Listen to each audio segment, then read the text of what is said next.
हाँ जी, 11th class sequences and series की मेंटल मैथ्स प्रैक्टिस का 6th डे बेटा। चलिए देखते हैं first question of the day. If the sides of a right angle triangle are in AP and product of the sides is 60, then find the largest side. Yes, एक result बताया था बेटा आपको last class में भी। Try to do it.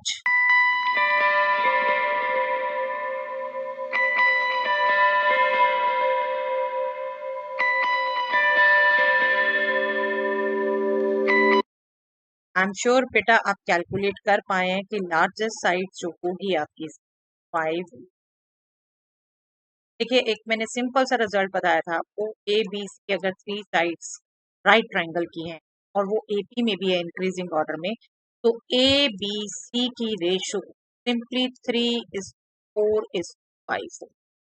ठीक है, उसी का यूज करो तो 3 साइड्स होती हैं आपकी 3K 4K 5K, मतलब 3 4 5 का मल्टीपल। राइट, अब आपको दे रखा है प्रोडक्ट ऑफ द साइड 60 है, दैट मीन्स ए इंटू 60 है। जब आप इनका प्रोडक्ट करो 3 12 12 5 60, के 3 टाइम्स मल्टीप्लाई, दैट मीन्स के cube is 60/61।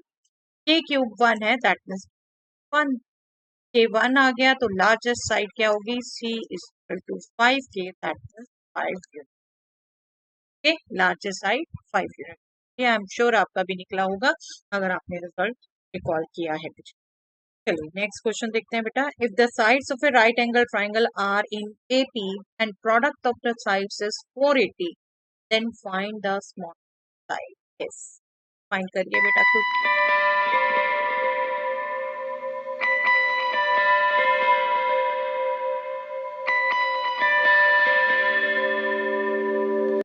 I am sure बेटा आप कैलकुलेट कर पाए होंगे 6 यूनिट्स। देखिए, पिछले क्वेश्चन में जो लॉजिक था वही यूज करना है। राइट एंगल ट्राइंगल की साइड्स हैं, एपी में है, 3K 4K 5K होंगे। अब उनका जो प्रोडक्ट है वो आपको दे रखा है 480, और प्रोडक्ट क्या आता है 3K इन 4K इन 5K। अभी कैलकुलेट किया था बेटा, sorry 60K cube. 60K cube आपका 480 है, दैट मीन्स K क्यूब क्या बन गया, 480 divided by 6, that means 8, which is 2 cube. Positive का क्यूब पॉजिटिव, नेगेटिव का क्यूब नेगेटिव, तो क्या आपका यहाँ आ गया K2 आ गया, और स्मॉलेस्ट होगी 3 के side, that means A 3 in that 6। Okay, 6 cube. Find x if -40 plus -35 plus -30 up to x terms is, yes, करिए बेटा फाइन।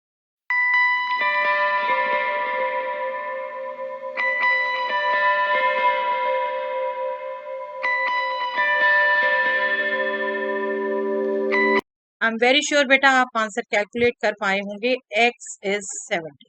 ठीक है, देखिए आपने अगर इसको तो फर्स्ट टर्म -40 कॉमन डिफरेंस 5 ऐसे करके कैलकुलेट किया है तो आई एम श्योर टाइम लगा होगा।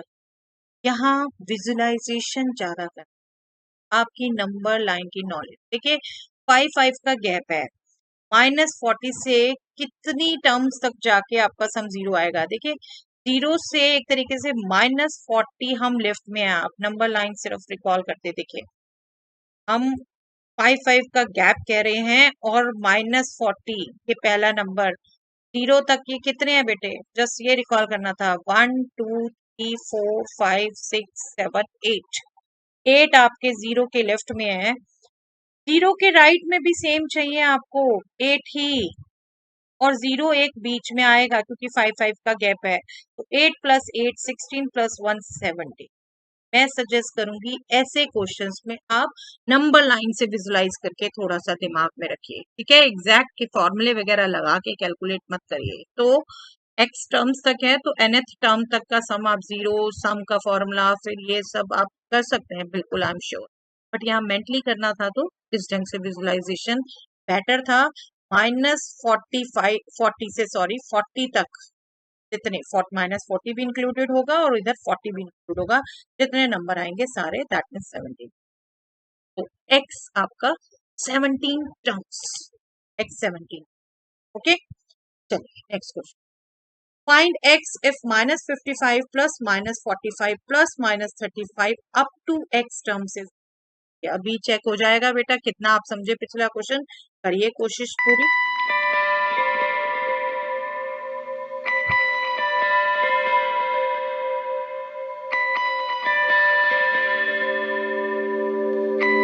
आई एम श्योर बेटा आप कैलकुलेट कर पाए हैं 12। अब यहाँ पर डिफरेंस जो है वो 5 का नहीं है, डिफरेंस है 10 का। 10 का तो नंबर लाइन विजुलाइज करनी थी आपने बेटा, बिल्कुल। लेकिन अब आपका 10 का गैप है तो नंबर आपके कौन कौन से होने थे? -55 पहला, -45 दूसरा, -35 तीसरा, -25 fourth, fifth, sixth, seventh. Zero नहीं आना था बीच में, ये 6, जीरो से लेफ्ट में 6, तो आपके राइट में भी 6, 6 + 6 12, 12 टर्म्स। ठीक है, एक बार मैं सर्कल कर देती हूँ कौन कौन सी, क्योंकि हमने 55 तक जाना था। बट आप एक साइड की काउंट करोगे तो ट्वाइस करोगे, लेकिन केयरफुल क्या होना था, पिछले में जीरो आना था, 5 का गैप था, इसमें 10 का गैप था, जीरो नहीं इंक्लूड। वहां +1 करना था, यहाँ +1 नहीं। ठीक है, चलिए next question. Find the value of 5 into arithmetic mean divided by 13 into geometric mean for two numbers 1 and 25. Yes, बताइए।